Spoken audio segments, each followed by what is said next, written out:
Science और technology ने एक और शानदार संग मील अबूर कर लिया है। दुनिया का पहला वायरलेस बायोनिक हाथ मुतारिफ करवा दिया गया है, जो न सिर्फ टेक्नोलॉजी का शाहकार है बल्कि लाखों अफराद के लिए उम्मीद की नई किरण भी है।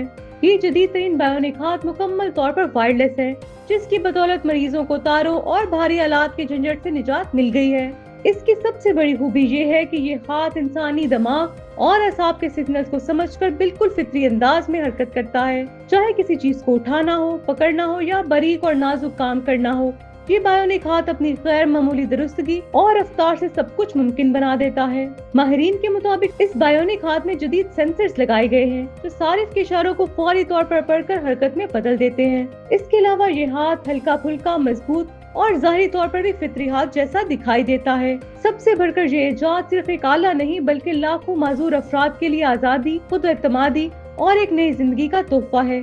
इस टेक्नोलॉजी की बदौलत वो अफराद जो हादसात या बीमारियों के बायस अपने हाथ से महरूम हो चुके थे, अब एक बार फिर अपनी रोजमर्रा जिंदगी आम इंसानों की तरह गुजार सकेंगे। साइंसदानों का कहना है कि मुस्तकबिल में इस टेक्नोलॉजी को मजीद बेहतर बनाकर ज्यादा सस्ता और आम आदमी के पहुंच में लाया जाएगा। इस इजाद ने साबित कर दिया कि इंसानी जहानत और जिद्दत जब मिलकर काम करती है तो नामुमकिन को भी मुमकिन बनाया जा सकता है। ये वायरलेस बायोनिक हाथ महज एक मशीन नहीं बल्कि इंसानियत की हिदमत और नई जिंदगी की अलामत है।